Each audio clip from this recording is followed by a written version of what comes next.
Hello, everybody, and let's turn on the disclaimer so we'll all see. Welcome to night number 2. I'm Rick DiClemente, night number 2 of our beginning class. We are going to go about 10 weeks in this class tonight. Is week number 2. And welcome to starself.com and to my regular show, which is called Astrology Unplugged. If you are new with us, every Thursday night at 8 o'clock, I have a regular show every Thursday. It's about 3 years old now. And it's about astrology, and about 1 week a month we do different subjects. It's a general magazine type of show.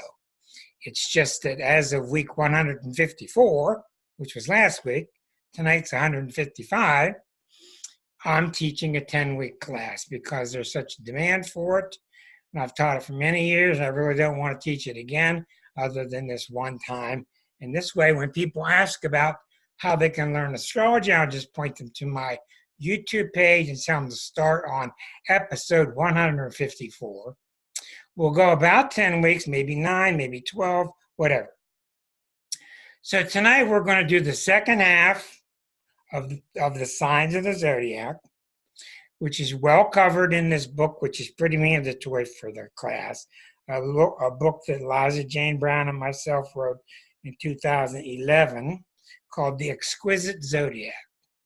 The Exquisite Zodiac is available on my website or on Amazon. And Amazon owns everybody, right? And it is $9.99 for the book and $4.99 for the Kindle. And you really want to get the book so you can write and draw. Now, if you are following along with us and you want to make notes on the zodiac, because the zodiac is very complex, I will send you to how you can find that one. Let's see here. Let's see here. Okay. All right. If you would like to download the zodiac that I'll be teaching from, you can download the zodiac from my website. My website is called Star Self, like the word yourself or myself. starself.com/class/teaching-zodiac.jpg, all lowercase. If you go there and you get that on your screen, use your web browser to print that out, and you will get something like this. This is the main zodiac that I call the teaching zodiac that I'll be using over and over and over and over and over. It's in the book, and you really want to get a printout or two for yourself because we're going to be teaching a lot from there. One thing I wanted to mention to you, light stages, okay.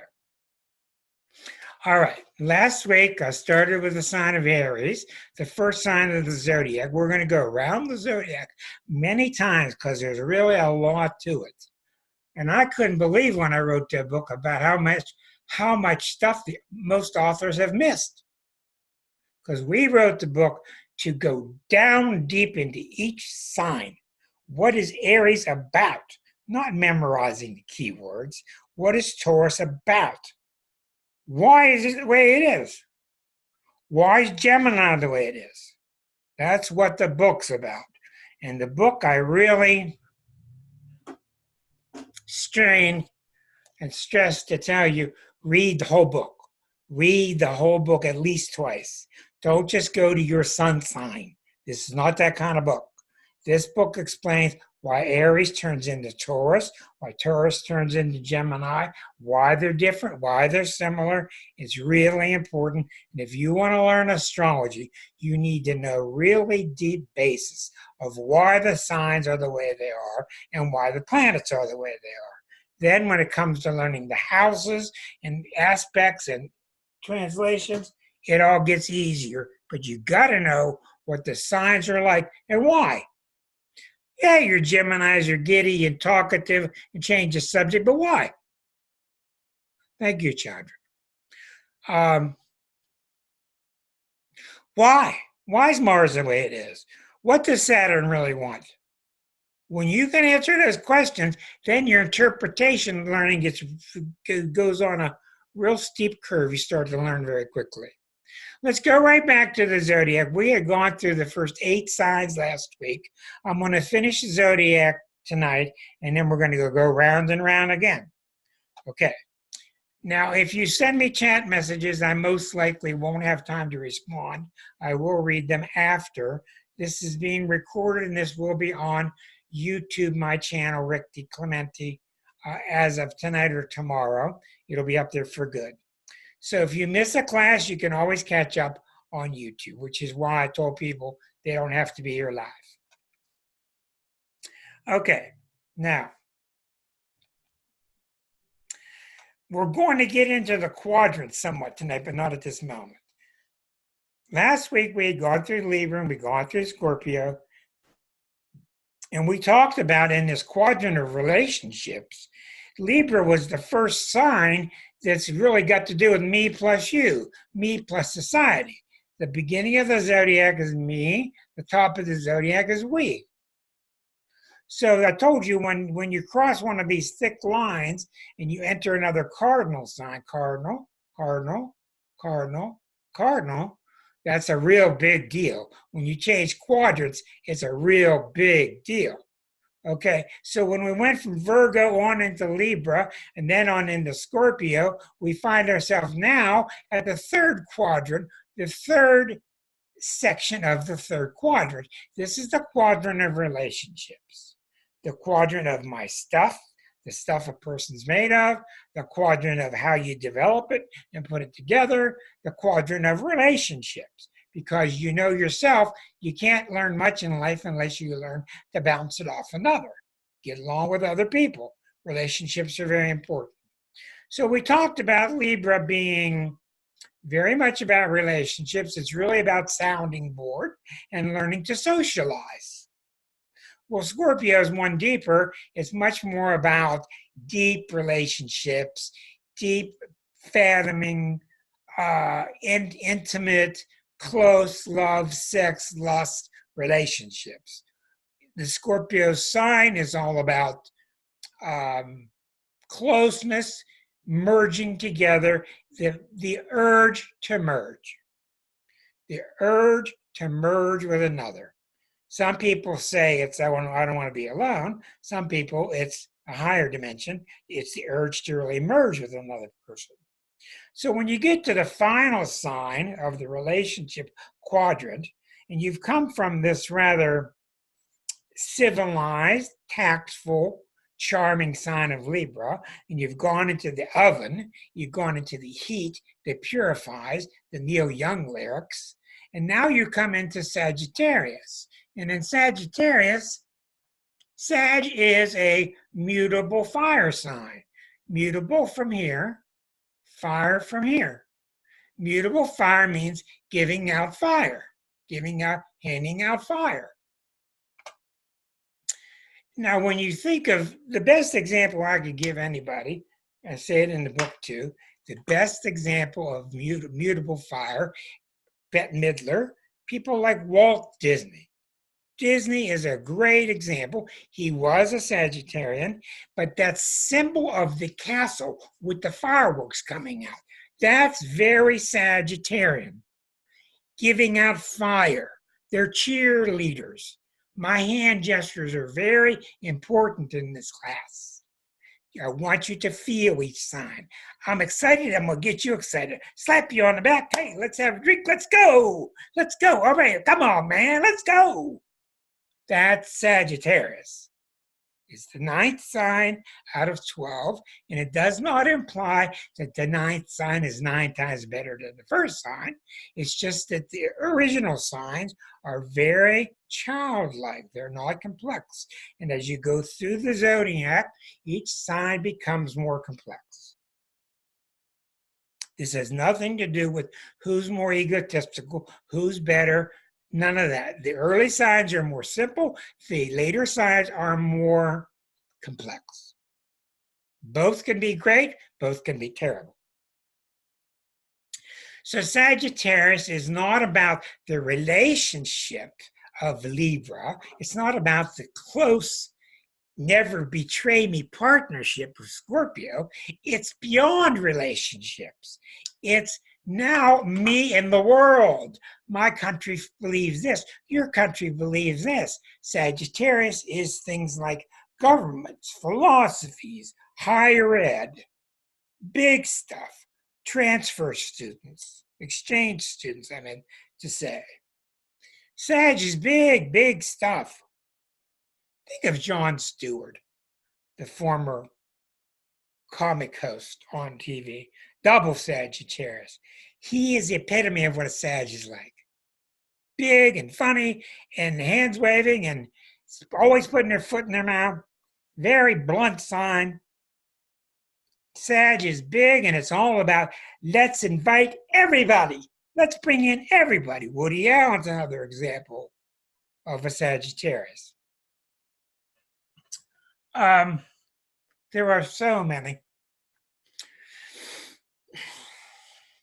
So you've got in the relationship quadrant the beginnings of a relationship in Libra, the intensification of relationships and sex and marriage in Scorpio, and now the broadening of Sagittarius.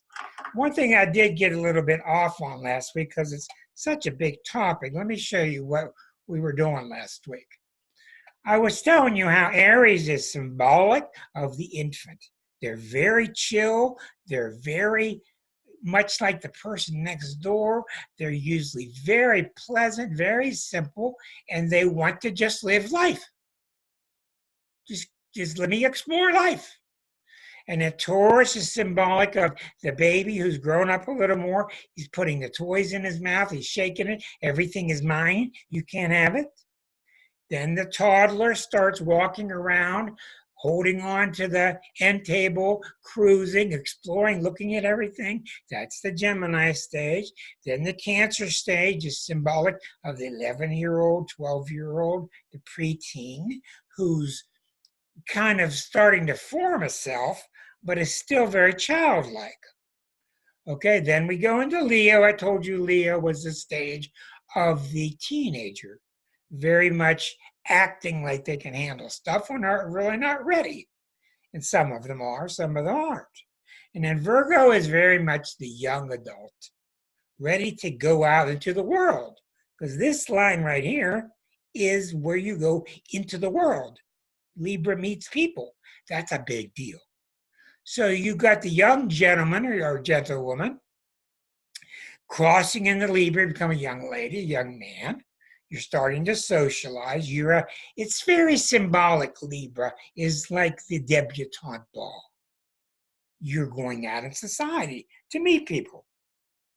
Then in Scorpio, you get married, it gets thicker, you have a family, you got a white picket fence. You're getting into your adulthood.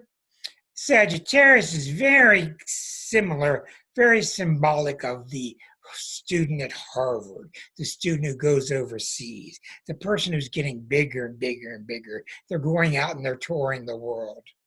Okay, so that leaves us in the last quadrant. And this quadrant really is the world and beyond.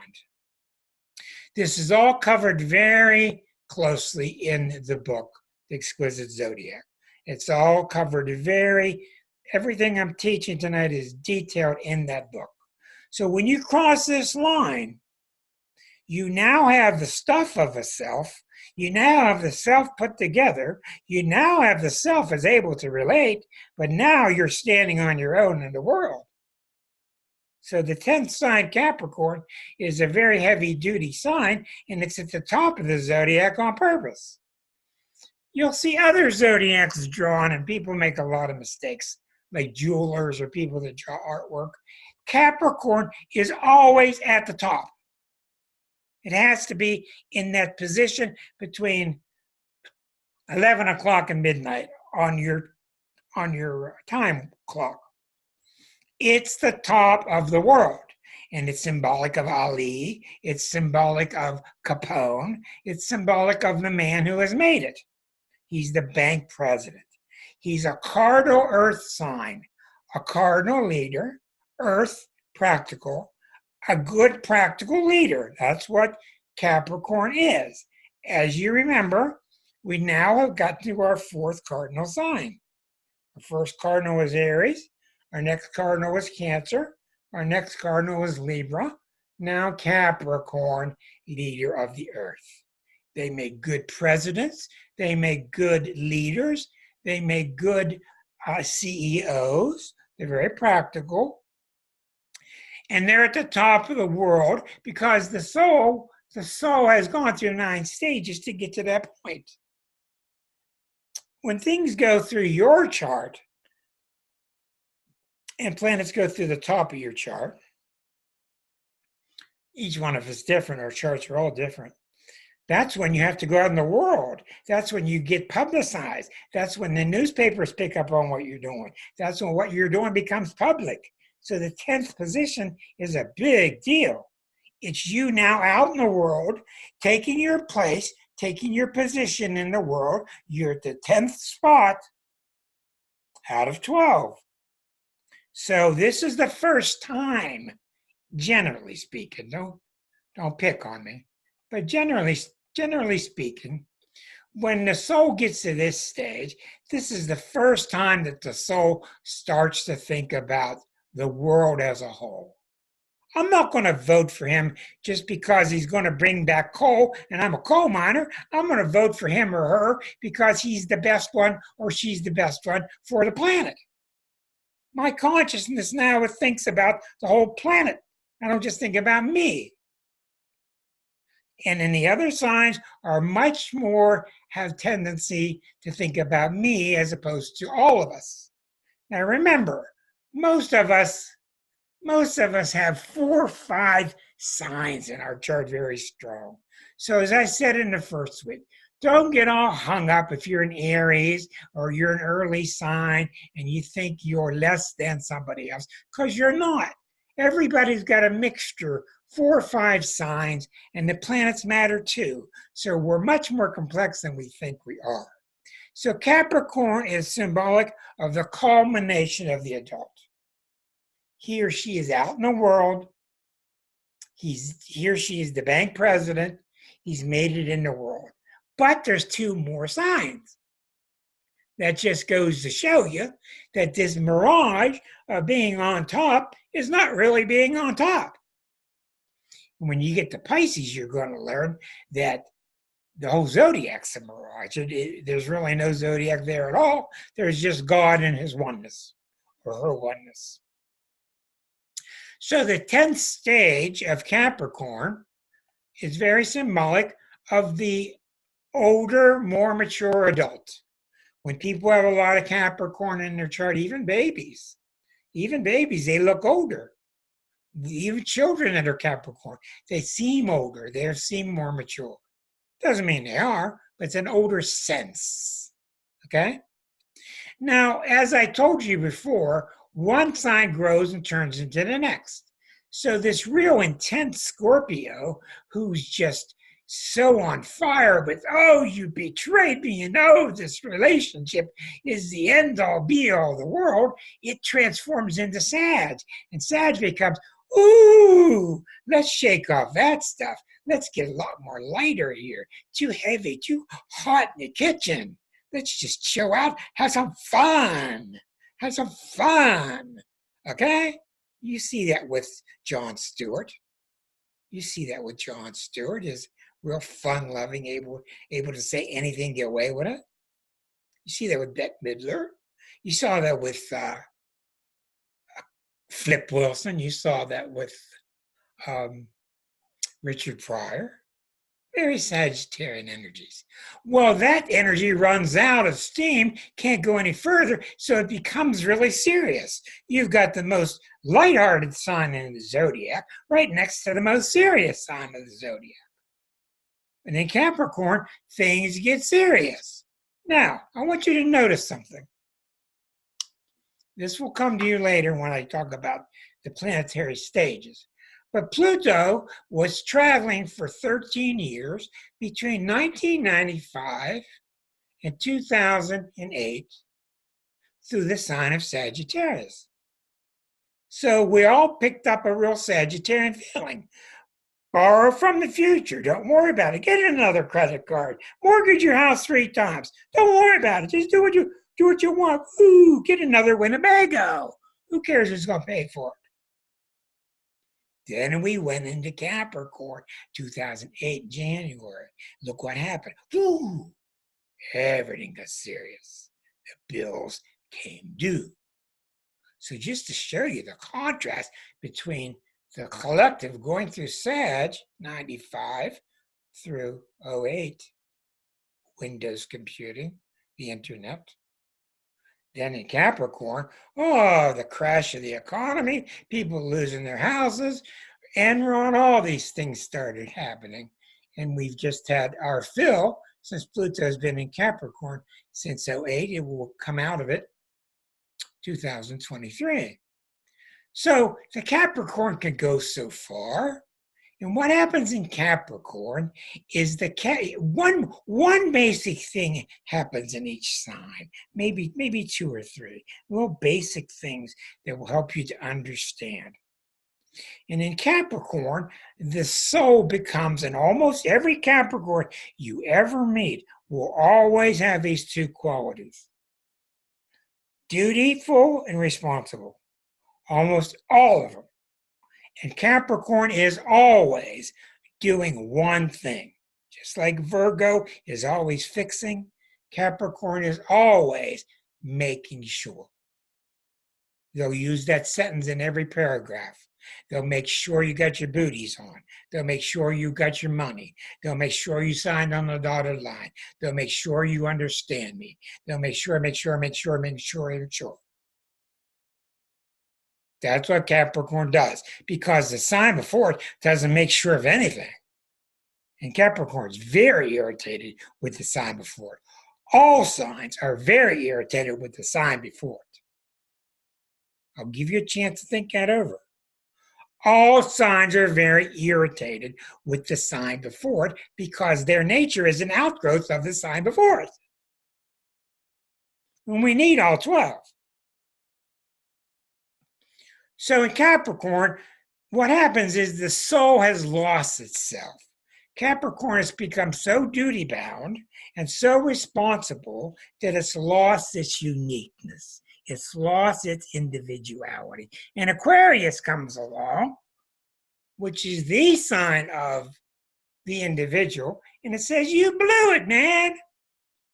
And Capricorn's, well, what do you mean? I'm at the country club. I got 2.1 kids.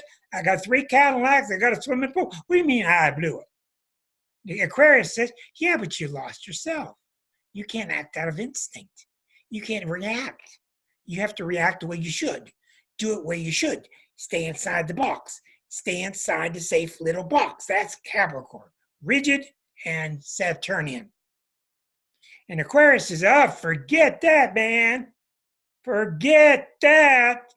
It's all about individuality, being free. And now you've got the 11th sign, fixed air. Don't get confused. Aquarius means water bearer. It's not a water sign. It's a water bearer. It's an air sign. It's fixed air. Fixed air means I concentrate my thoughts. I concentrate my worldview. And Aquarians are always doing one thing. All of them. They're always putting the big mental picture together. Obsessed with it. Their own world. They don't want your opinion. They don't need your opinion. They're very independent. As a matter of fact, I got one I was talking to 2 days ago. I'm worried about her. She needs to get to the doctor. They won't go. You can't talk them into anything. You try to get an Aquarian male to go to the hospital. Good luck. Try to get him to go to the doctor. And this person's having very significant symptoms and she needs to go. She won't go. Fixed air means I think what I think and I don't need your thoughts. I don't need you to agree with me. I'm sure of myself. Glenn Beck.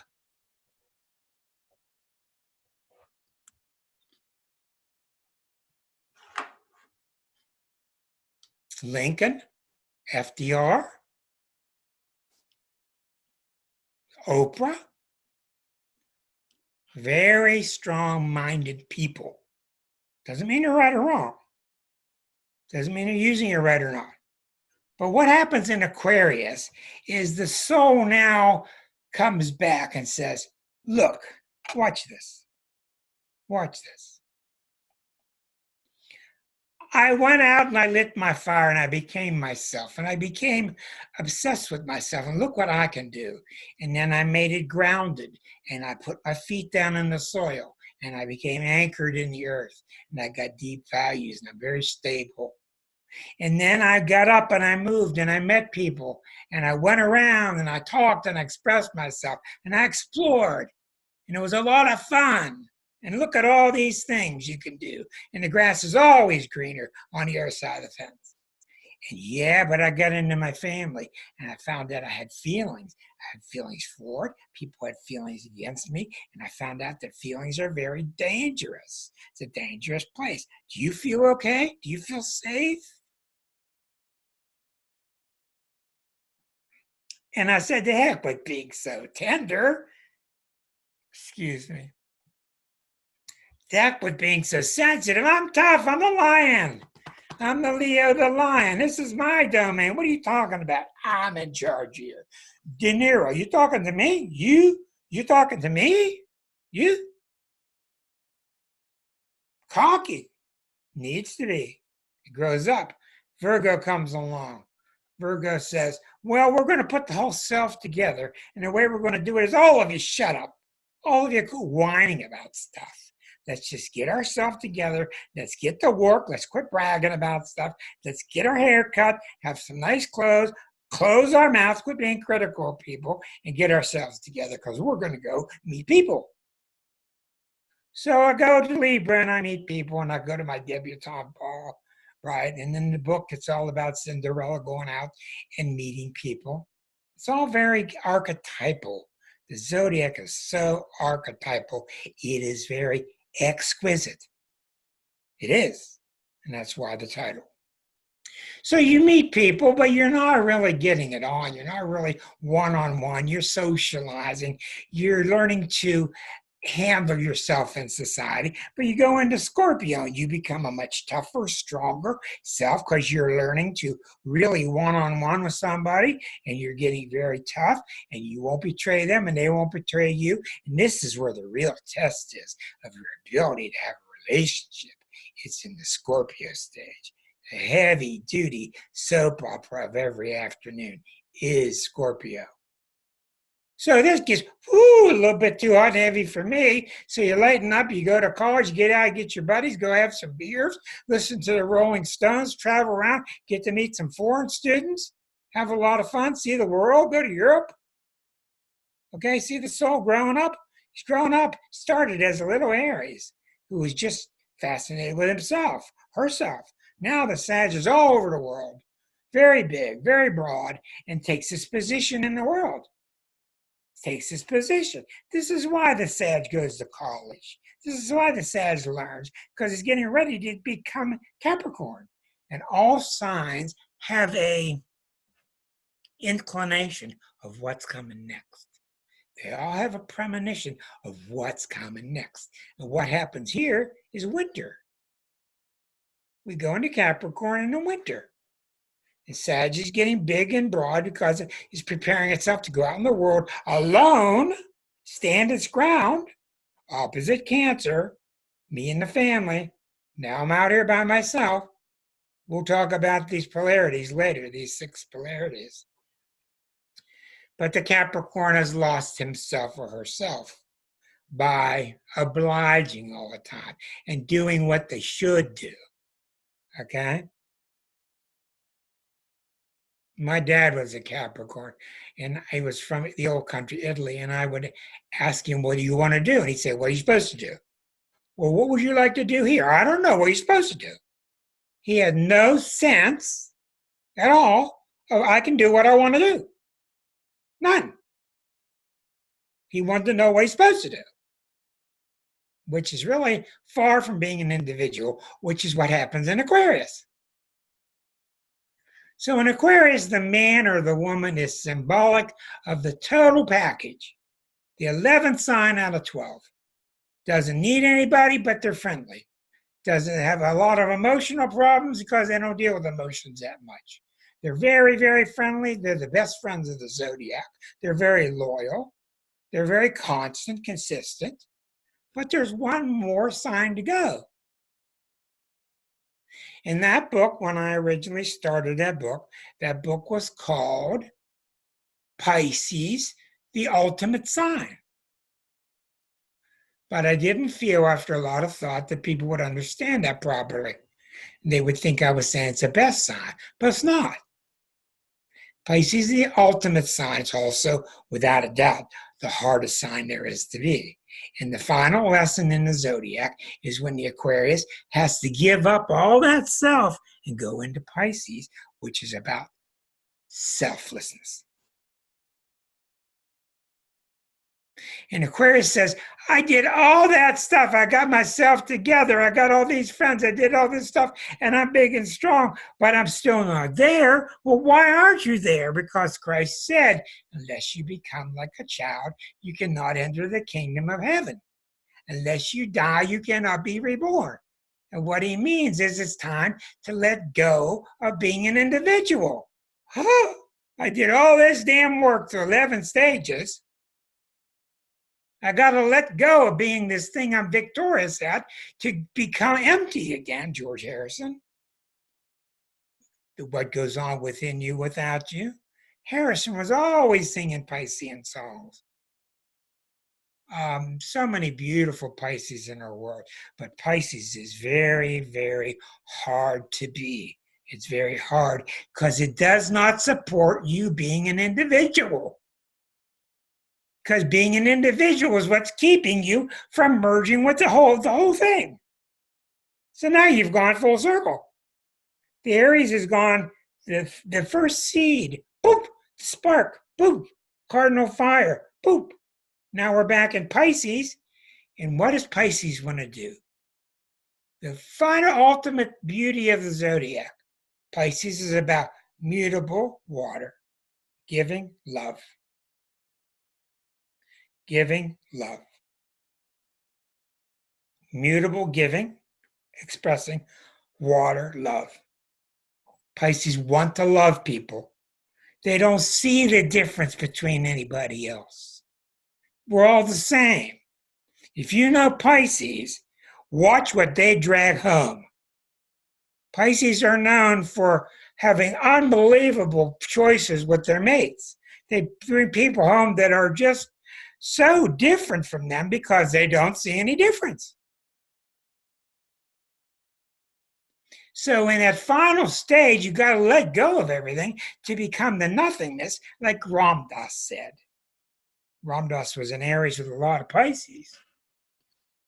Ram Dass says, if you want to become somebody, then become somebody and then drop it all and become nobody. And once you're nobody, then you can be anybody. It's exactly what he said. That's why Pisces is so powerful. And the problem Pisces has, and I bark on this, I just rant and rave on this in that book.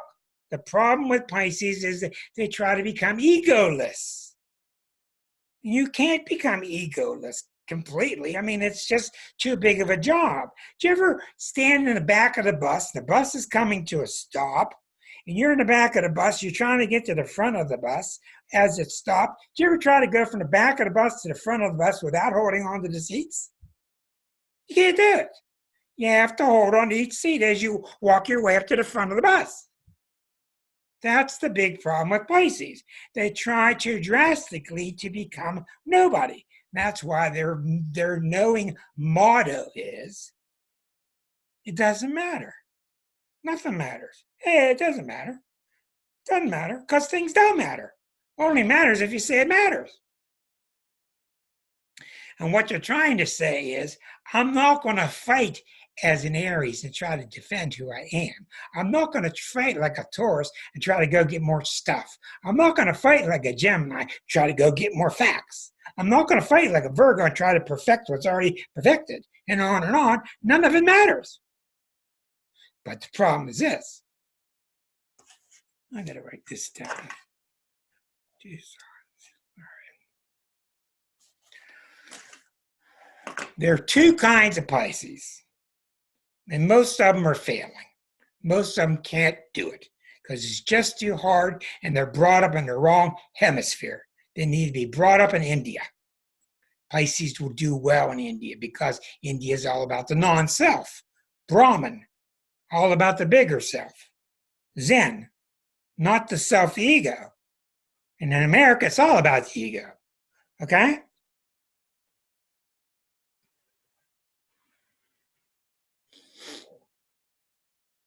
There's the it doesn't matter, which is cool, which, hey, Mark, it doesn't matter, man. Don't get worked up about this. Just let it go. Don't worry about it. That's healthy. Versus the wrong kind of Pisces. Hey, man, don't worry about nothing. Don't worry about it. And that's why you find the beach bums. You find a high degree of alcoholism and drug use with Pisces. Because they don't have a sense of ego.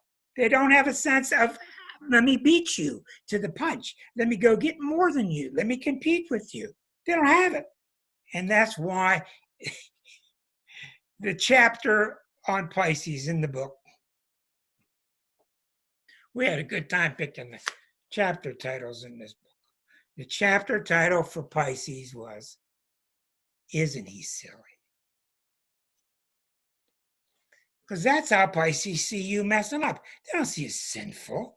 They see you, yeah, aren't you being silly? You forgot we were all one. You're just being silly. And you watch when you're with a Pisces, how many times they say, isn't he silly? You watch when you're in Gemini, how many times they say the word interesting. Almost every other sentence. Interesting. It's interesting. So Pisces does not have a sense of fight unless they got unusual things in their chart. They don't have a sense of wanting to beat you, wanting to be bigger. They're the last person chosen on the basketball team. So the last person chosen on the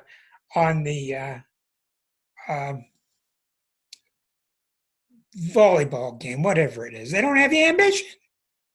Some Pisces are great athletes, and it ain't because they're Pisces. It's the rest of their chart. So what started in Aries, spark, is really the downfall of the angel. It all comes from the nothingness, the Zen say.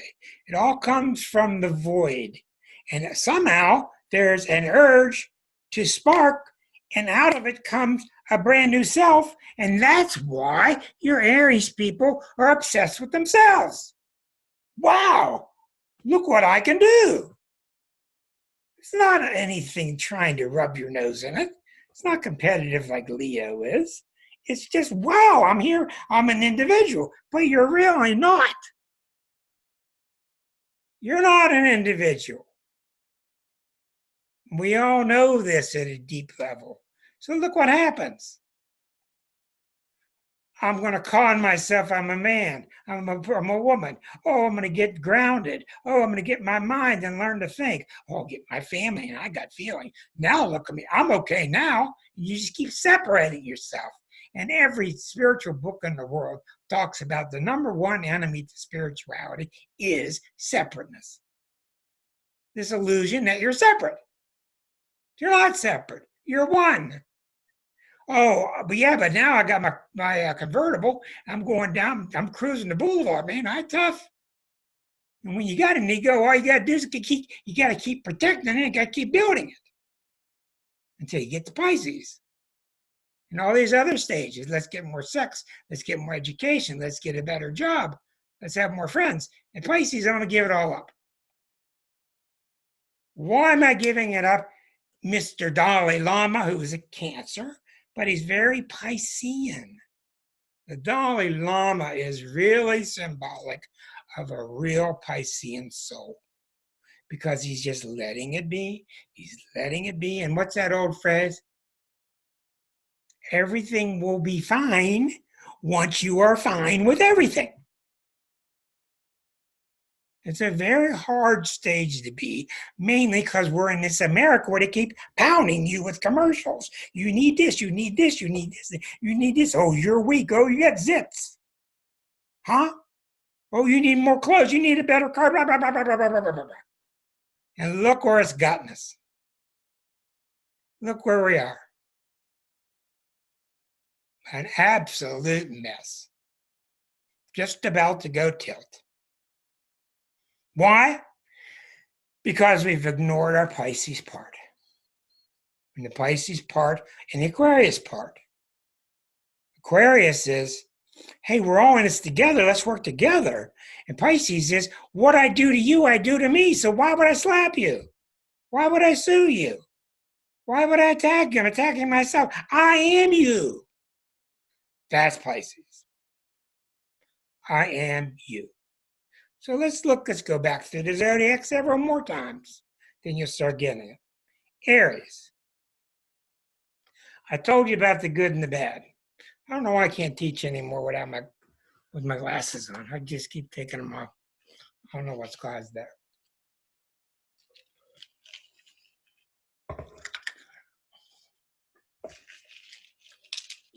I told you in the beginning that these energies, I'm not talking about the people you know that are Aries or the people you know that are Tauruses. You may know a Virgo with 5 planets in Taurus. You may know a Sagittarius with 6 planets in Gemini. So you might as well be a Gemini. But I'm teaching you about the essence of the signs.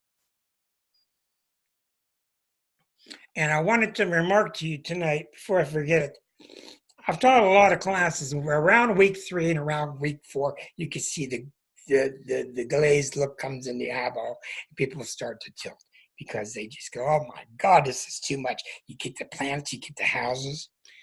Stick with me. Just stick with me. Most of you will not become astrologers. It's just too hard, and you've got to be obsessed about doing chart after chart. Some of you want to be fine. But a lot of you can really benefit whatever you're doing by learning the basis of astrology.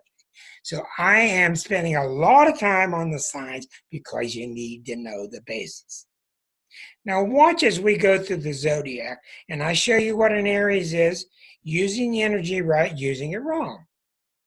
And there are a lot of reasons for it. So charts can be very complex. So an Aries sign is, hey, look at me, I'm doing cool. Look what I did. Isn't that neat? Wow, look at that. I'm going to go on an adventure. I'm going to try this out. I'm going to try this out. Mount Everest, let's go. Let's give that a try. Hey, let's go. All right, the negative side. Me, me, me, me, me, me, me, me, me, me, me. Me, me, me, me, me, me, me. And everybody can't wait to get out the door because they're sick of hearing about it. Long story short, I will make it short for you. It's in the book. Really beautiful story that's really indicative of the problem with Aries. The Aries father is talking to the mother, and the little daughter's a Cancer, and the Cancer little daughter wants a doggie. So daddy promises her a doggie. Takes her to the dog pound. And what does she want? She wants the ragamuffin in the corner that's filthy, with hair in the face. And she can take it home and hug it and love it. Of course she does. She's a Cancer. Daddy said, no, no, no, no, Dad's the Aries. No, no, no, no, no, no, no. Let's go get you a brand new beagle because Daddy likes to hunt. So Daddy forces his beagle down the little girl's throat. She goes out, she cried to her mother. She's losing it. He's going, what the heck's wrong with her? She's not grateful. I got her the puppy, like I said. There's your story. There's your problem with Aries. They have to see things through their eyes. Their favorite phrase is, well, what about me? Well, sometimes it just gets sickening to hear about what about me. I took a girl out one time, way when in my 20s, to a party. She said, I want to go home. No one's talking about me. I said, we'll take you home. You can talk about yourself.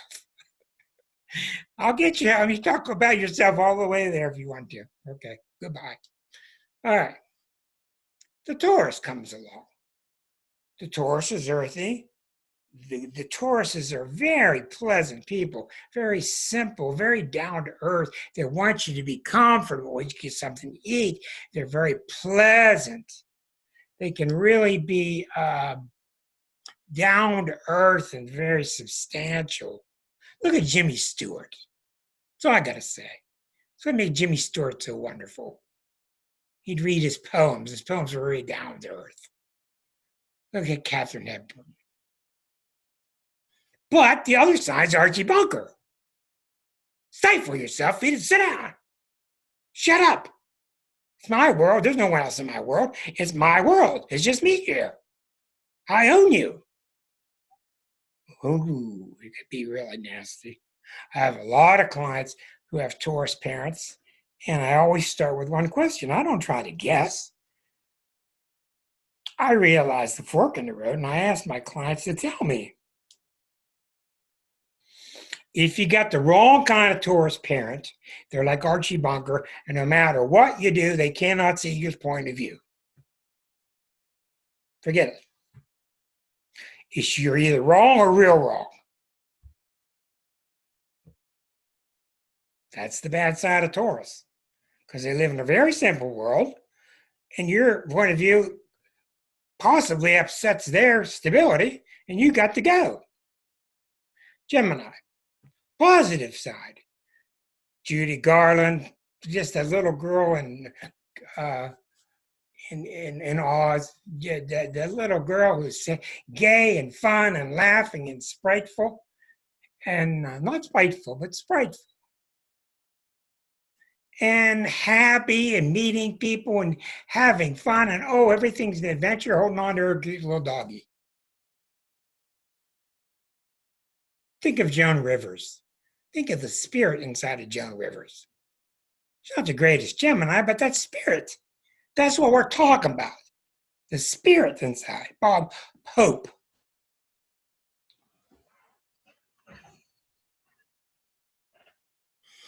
And then the opposite side. Now this is where the men and women are really different. In other words, Gemini women and Gemini men are really different compared to the other signs. Gemini women can be very targeting, very spiteful, rough tongue, insulting, changing the subject, telling you off, just letting you have it. Vicious tongue. Usually Gemini men are not that way. They can be, their negative side is more running away, being evasive, like our Gemini president. I think he's a president. Our Gemini golfer that we have in DC, the guy that plays golf a lot.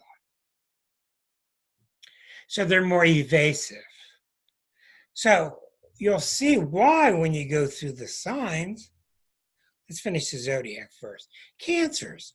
Wonderful, like going to see mama, going to see grandma, and they got some baked goods in the oven, and you go in the kitchen and it smells like home and family and lovey-dovey, and the family's here. That's the beautiful side of Cancer. And the negative side is very much like Mrs. Reagan. Very snotty, very closed. My little dimension. You're not part of my family. And the negative side of Cancer is what's doing this country in, because we're a Cancer country. 4th of July. They're going to hurt me. Well, I can't let them in here. Let's put the kids in cages. Let's not bring them here, because they could grow up and hurt me. And I got to take care of myself, because there's no sign on the zodiac that's more about taking care of number one than Cancer. So they can be very, very loving, or they can be very, very cold. It depends. Tough sign to be. Probably second to Pisces. Tough signs to be Cancer, Scorpio. Isn't that interesting? 3 water signs. Cancer, Scorpio, Pisces. Tough signs to be. Leo. They can be, I had these two Leo uncles, and every time I'd go see them when I was little, here comes Rick, and hey, how you doing, buddy? And get me a drink, and what's having fun? And they were just like the hearth. They were a hearth to the family. Big and cheerful and outgoing, just like Leo the Lion in The Wizard of Oz. Funny, outgoing, warm. But I thought about it for a while, and never once did they ask me how I was. I was an object. I was an object. That's why Leo rules children and Leo rules prodigy. It's a furtherance of the self. My son, look what my son's doing. My uncles were wonderful. Now you look to the negative side of Leo, and they can be very, very arrogant and very competitive and jealous. Jealousy is Leo. It's not Scorpio. It's leonine. Scorpio's jealousy is a little different, and they can have it, but Leo is, well, how'd you get that? Well, I've been here long. I got more seniority than you. Well, how'd you do that? Well, wait till I tell. So they can be very petty, very petty. You saw that in Barry Bonds. You saw that when he won the home run title, and they still didn't want to interview him. He was so full of himself. That's the problem with Leo. The good side, real good side. Oh, there's so many really good, wonderful Leos, and I find that there's a higher percentage. There's a higher percentage of the good side manifesting with the females. Because the Leo male energy, the male themselves kind of takes off on the arrogance of Leo. So if they're kind of cocky and they talk all about themselves all the time, that's the negative side of Leo. The positive side, Robert Redford's a very good example. They're very warm. They think about everybody else. Very warm and magnanimous. Look at Virgo. The positive side, Virgo is very hardworking, very clean cut, never shies from work at all, working their butt off, always identifying everything with their job, being good, being very humane, very honest, stuffing their criticism. They're very critical, but they don't want you to know that you're critical. The negative side, you don't usually see a lot of negative Virgo. You don't usually see it. But when you do, they're really a pain in the butt. Very critical, every little thing. And it's always because they're critical of themselves. Always. But if you have one of these bosses or you can never please, and I have several clients that have Virgo parents, and you can just see them shake their head and they start crying. They could never do anything right. And that's what the wrong type of Virgo parent will do.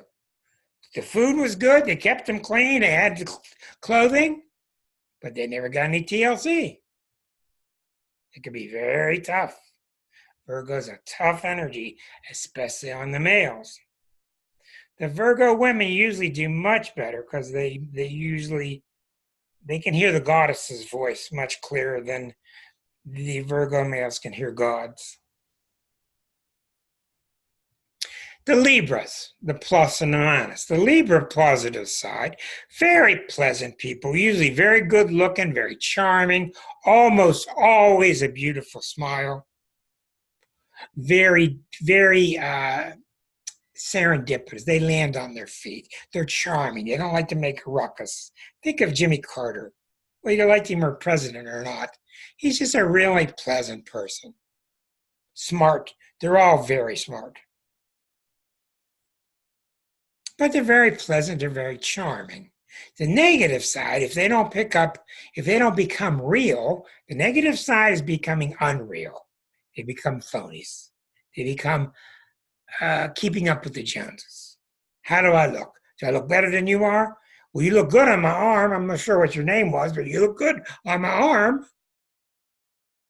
And they can be very phony. They always marry somebody good looking. Always. 99% of the time. So the negative side of Libra, I can tell a good Libra from a bad Libra within 5 seconds.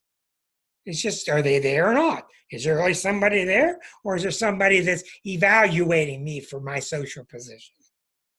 It's that simple. It's that simple. And a good Libra is just wonderful. Very warm, very tasteful. They can make great, great partners. Just very charming and very pleasant and kind. Very kind. Now, Scorpio. Whoo! Good and bad. The good ones are just magnificently powerful, just emotionally strong, knock you out. They're just so tough. I'm reading the life story of Neil Young right now, who's just an incredibly powerful Scorpio. He just look at you and you just shrink. People in the band just, if they played a wrong note or did something wrong, he just look at him and they just would die right there on the spot. He's so powerful. Fixed water. Fixed water. Fixed water is ice. Fixed water is ice. Love you, hate you. Love you, hate you. Black and white. So the really good Scorpios, and I'm going to go on a limb here and say it this way. About 70% of the male Scorpios you better be very careful of. And it's about 50-50 in my opinion with the women. The women or the men that have the good side are just really, really strong. They're very devoted. They love you. They'll take a bullet for you. They're just really extremely tough. Think of Charles Manson. Don't think of Charles Manson. He was one. Think of Charles Bronson. Okay, there you go. Charles Manson versus Charles Bronson. Walter Cronkite. Very tough, substantial people. But the negative side is more like Manson. And the negative side is completely due to the fact whether they hate themselves or not. Because when you're a Scorpio, you are ruled by Pluto. And when you're ruled by Pluto, Pluto doesn't give you much slack. It wants you to be awesomely powerful. Think of the look you would get on James Cagney's face. Okay? He was a Cancer, but he had a lot of Scorpio. Think of Elizabeth Taylor and the passion she had. Think of the pizzazz that Marilyn Monroe had. She was a Gemini, was Moon and Scorpio. It's that deep, penetrating Julia Roberts type of passion. So the negative side's very nasty and it's very dangerous because it's all about betrayal. And you betray them and you're going to pay the price. I may have to wait 16 eons, but I will get you. I will get to you. Eventually, I will get you. Okay? And I will. They don't forget. That's a negative side. It's all about betrayal. Did I betray myself? Did you betray me? And if I think you betrayed me, you're in trouble.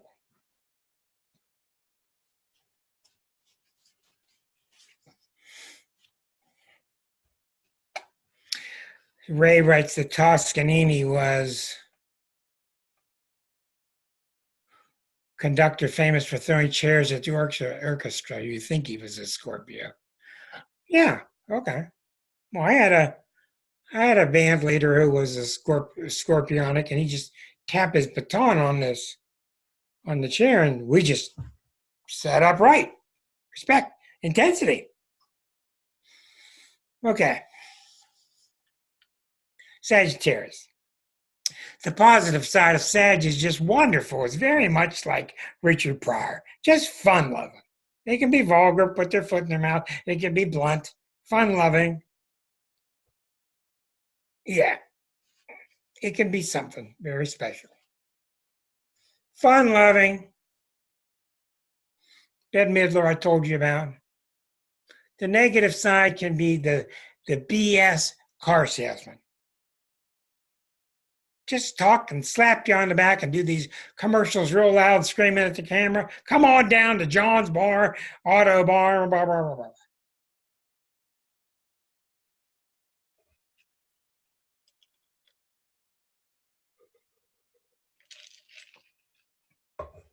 Not sincere. BSing.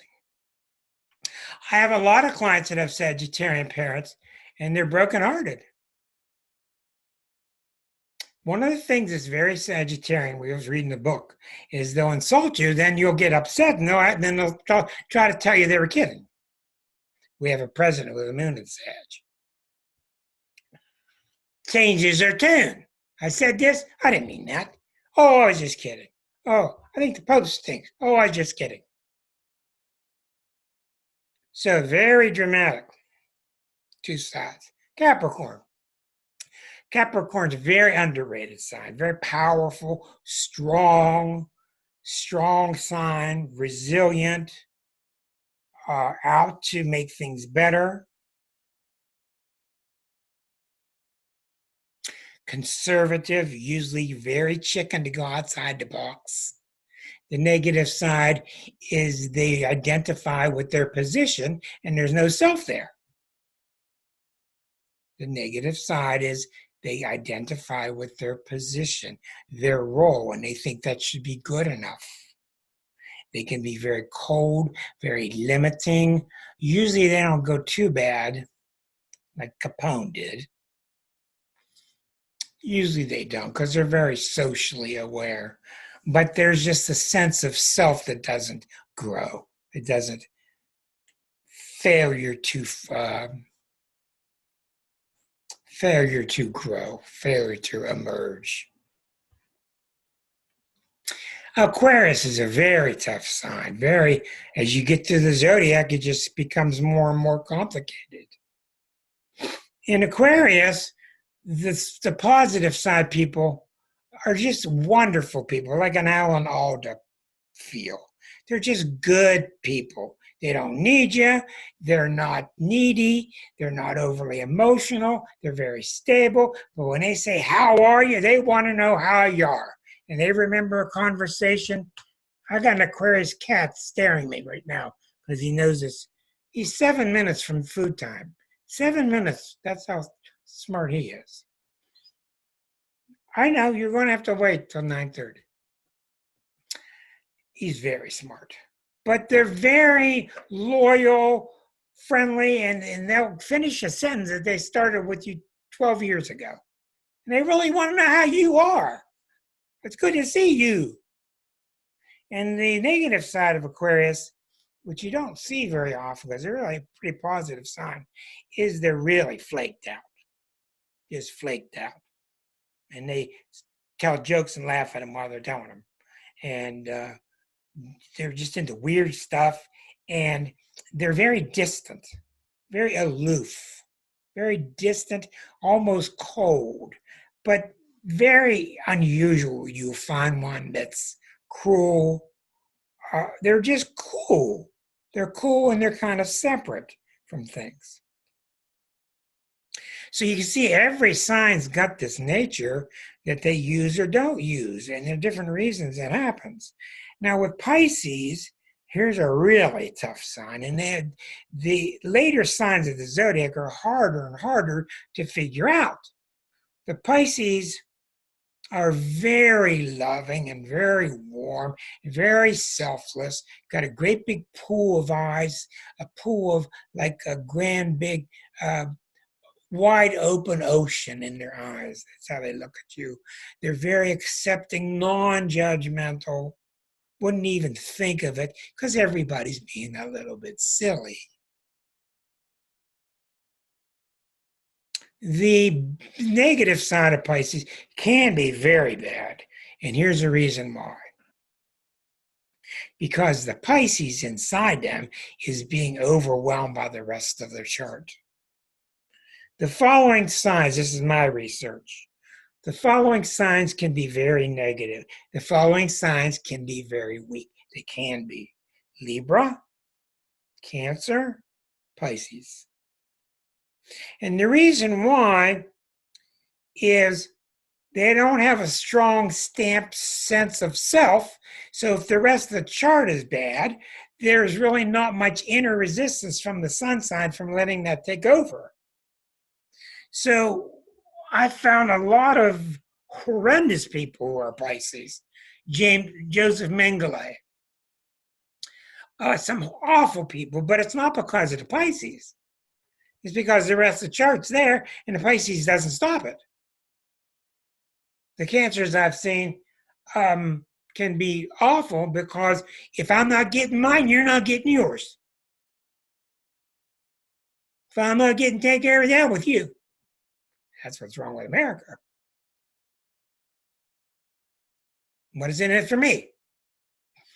And the Libras, because Libra has to learn through age that they're stronger than they think they are.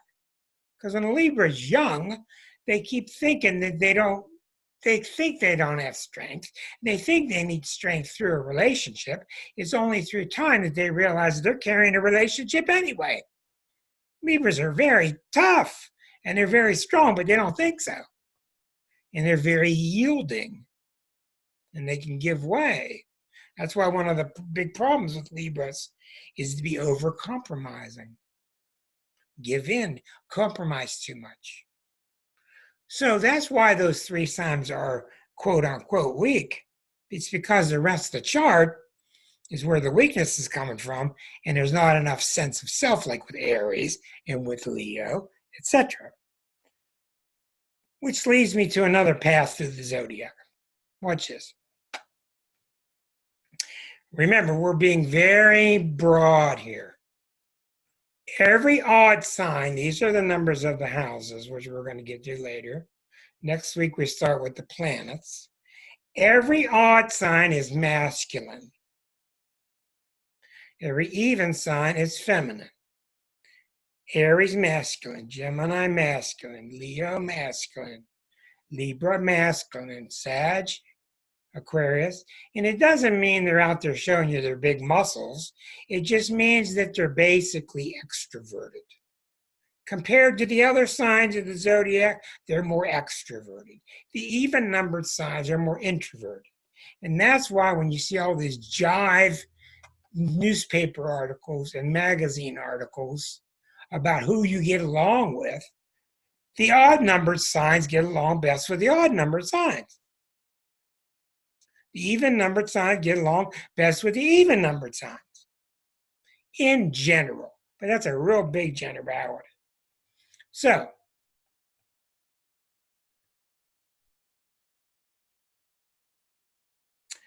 Aries get along well with Gemini, get along well with Leo, get along with Libra, and Sag, and with Aquarius. It's a real generality because I look in your chart and your moon might be somewhere else. And you don't know this yet, but you'll find out much of your close relationships are because the other person's chart gets along well with your moon sign. Now, what we're going to get into in a little bit here, what we're going to get into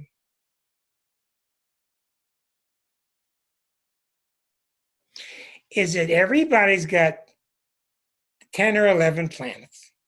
We're going to get into the planets later. Sun, Moon, Mercury, Venus, Mars, Jupiter, Saturn, Uranus, Neptune, and Pluto. And then there's Chiron, and then there's Eris. We're going to talk about those later. Those are 12. But everybody's got 10 planets in their chart, moving at different speeds, moving through the signs of the zodiac. So everybody's got 10 planets that are anywhere in the 12 signs. Each planet is in a sign. Each planet is in a sign. It's also in a house. The planet is the energy. The sign it's in colors that planet, tells you what type of energy. The house it's in tells you where do you use that energy. Do you use it at home? Do you use it in your mind? Do you use it at work? Do you use it in your emotions?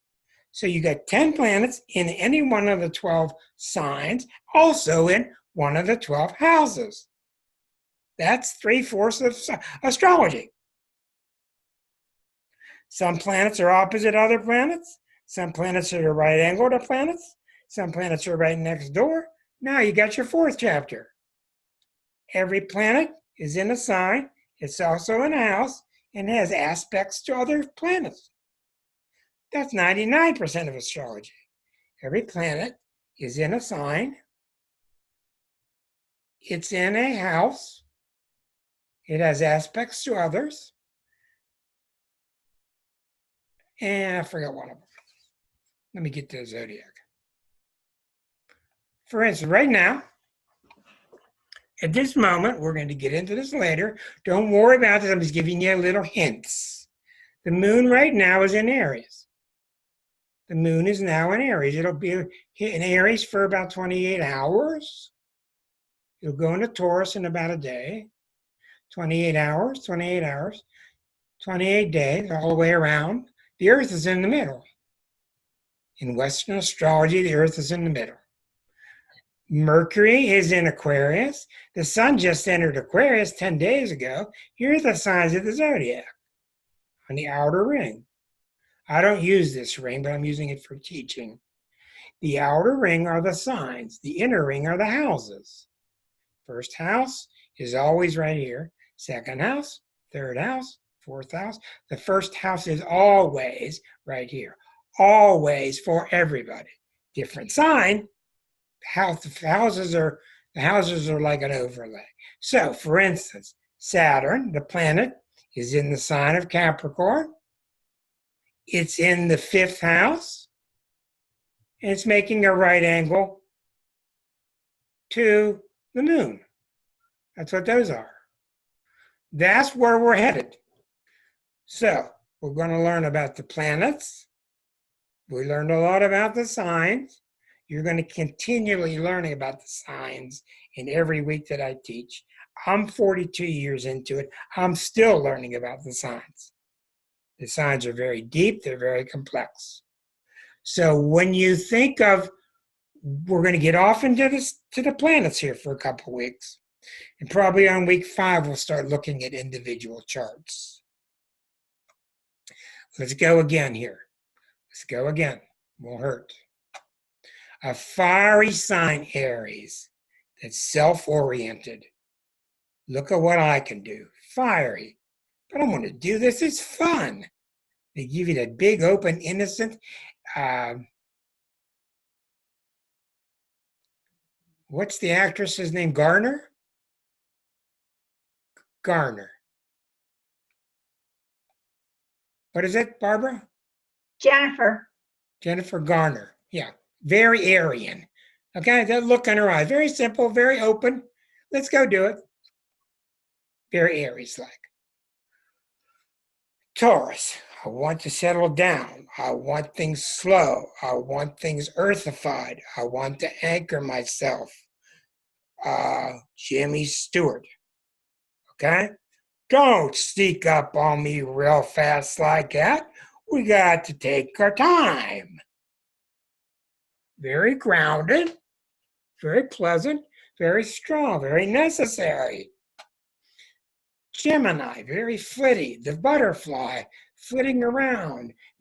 Doesn't want to stand still. It's afraid you're going to put a pin. The butterfly is afraid you're going to put a pin in it. And Geminis can't stand being stuck somewhere. Geminis and Aquarians, they cannot stand being limited or stuck somewhere. I got to have my freedom. So the Geminis are all over the place, okay? Fun, loving, and they change the subject all the time. They change the subject all the time.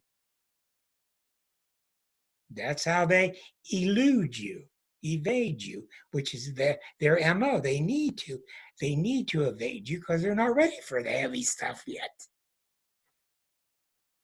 I keep telling you.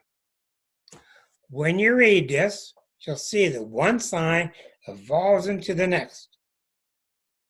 Carries with it that last sign. The Cancer stage, very family, very sensitive, property, grandma, habits, traditions, Cancerian things. Sensitive. Leos. Me, I'm tough. Look at what I'm doing. Hey, you see what I'm doing? Look at this. Look what I can do. Ooh. Virgo. I don't want to talk about me. Look at my work. I don't even want you to look at my work. Just if you happen to see it and like it, that's great. Don't give me any compliments. Okay? I'm really good at my work, by the way. I'm excellent at almost everything I do. Okay? And don't dare criticize me because I can't handle it. Don't even think about it. I got to get to my job as a nurse or carpenter. Nurse or carpenter. Libra, I'm out meeting people. I'm out meeting people. When I have a parent drag a teenager to see me and the teenager is a Libra and they're having trouble with the Libra because of the peer pressure, boy, my hand's full. Because the kid has got to be accepted socially. More than what mom and dad say, they've got to do what they got to do to be accepted by their peer pressure or they may as well be dead. Now, I'm exaggerating a little bit, but just a little bit. Scorpios, very tough, very strong, thick, serious-minded, good miners, good academicians, good researchers, psychologists, digging deep into stuff. Carl Sagan was a good example of a Scorpio who hated astrology, by the way, who thought that astrology was worthless. Sag, fun-loving. They want to put the bumper sticker on the car that says, if it ain't fun, I'm not doing it. If it ain't fun, I'm not doing it. Okay, well, that can be a real load for the next sign of Capricorn. They leave their mess for Capricorn. Capricorn can't stand it. Okay, but fun-loving, smart, usually very loud, usually putting their foot in their mouth all the time, and their belief is if it's true, I can say it. Well, also, you're hurting a lot of people's feelings. So that's one thing that Sag has to learn. The fire signs in general, Aries, Sag, Leo. Aries, Leo, Sag. Fire, second letter, fire. They can have problems with being arrogant. They can have problems with it. It's very common. They're never wrong. Fire signs are just not wrong. They said what they said, they meant it, and they're right. Okay? Unless something else is going on in the chart. Capricorn, very social, usually self-repressed. Usually there's lack of individuality there. They're very funny. They're predictable. They're usually very dependable. You can depend on them. Make good employees, but not for originality, and they are a sign that has a hard time with change. Hard time because they're trying to follow the rules and do what they should do. Aquarius. Free thinkers, doing the weird stuff, exploring the weird stuff, going to Burning Man every summer, whenever it is, because they just admire people doing the unusual, creative stuff. And the weirder, the better. Pisces, the gentle souls, the quiet ones, the deep ones, very passive,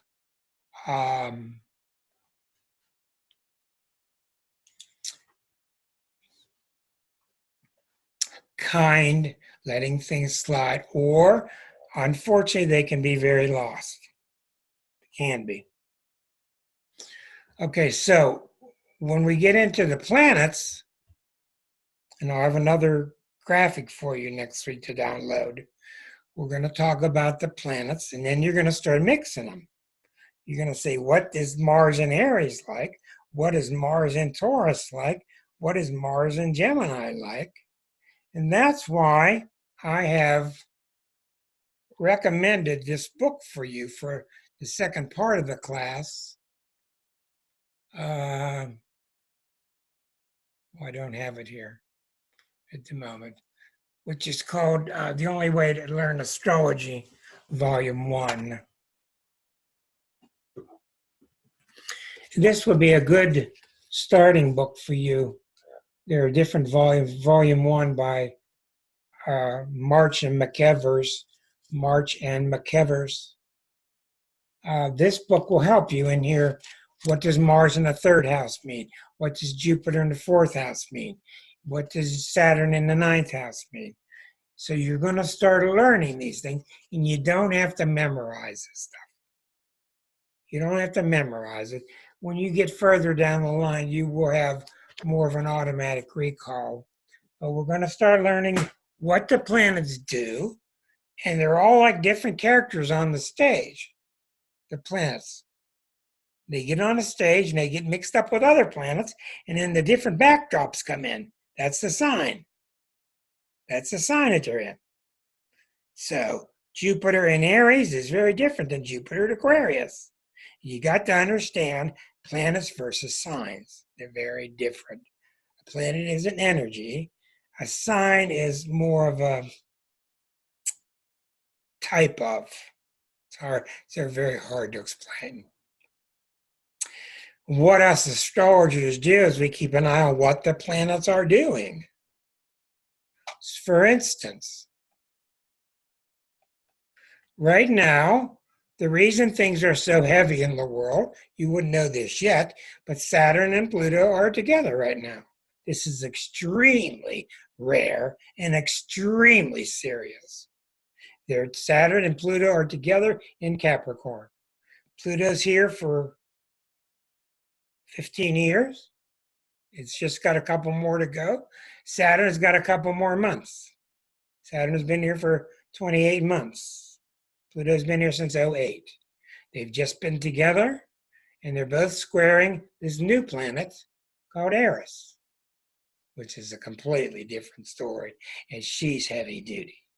She's the planet of chaos. She's also the planet of the divine feminine rising again. So we're going through a hellacious time because Saturn and Pluto are together and they're at a right angle to Eris. So we're going to be learning about what each planet wants, what it does, what it feels like, when, what got into you. What came over me, Jan? What got into you recently, Jan? I haven't seen you, but Jan doesn't seem to be herself lately because the planet's coming by. That's the transits. And you'll get this excited like I do because you can't believe that most of the world doesn't know this. I see the planets coming by. I know exactly what it is. What got into you? Well, there's something about her. There's something about her. Well, I know what the something is. Look at the chart. There's something about that Mark. Well, that Mark and that Julie, they really seem different, but they get along. I wonder why. There's something about it. Do the charts. It'll show you. So a lot of astrology is watching the planets move. As they move through signs and go to the next sign, as they move in relationship to your birth chart, that's when things happen to you. And then there's all kind of other things you do with astrology. Chart comparisons. Some people do predictions. That's not advised. But it's incredibly valuable. It's incredibly accurate. But it's all based upon your understanding of the basics. And that's why I'm hitting you real hard with what are these signs about? Aries wants to be itself. Taurus wants to be grounded. Gemini wants to flit around. Cancer wants to be safe. Leo wants to be tension on me. Virgo wants to be right, doing a good job. Libra wants to be partnered up. Scorpio wants to be really partnered up with somebody very deep or deep purpose. Sag wants to have fun and go out in the world. Capricorn wants to have a nice position, admired at the bank. Aquarius wants to have a good time enjoying life, enjoying its brotherhood. Look at the face on Jan's face. Look at the look on Jan's face when she's having fun teaching her yoga and teaching her gym strengthening techniques, and she's just on top of the world, and she's so proud of what her group's on. And Pisces with its love. So one of the things we'll get into, as we're running out of time here, And one of the things that I really stress that's very important in this book is the 6 polarities, are the 6 polarities. Let me try it this way. We're going to talk about the Aries polarity with Libra, how they're different, how they're similar. The Taurus and the Scorpio, because one's a me half, one's on the we half. The Gemini Sag, one's on the me half, one's on the we half. This really is good basic training for you. Cancer, me and my family. Capricorn, me and the world.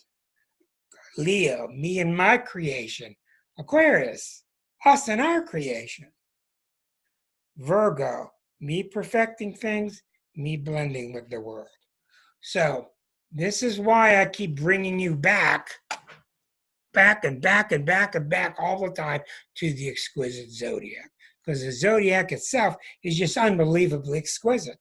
It's just unbelievable how it's constructed and how it's based on the number 12 and how it's incredible. So anyhow, we're at the end of the evening. I thank you. This will be up on YouTube tonight or tomorrow. My Aquarian cat's looking at me like, now? It's time to eat now? Next week, we'll get into the planets. I definitely suggest you read this whole book at least twice, and we'll start getting into that other book later on. But week 3 and 4, real heavy about the planets. Adieu to you. Thank you for being part of the class. Appreciate it. Enjoy. I'll see you in a week.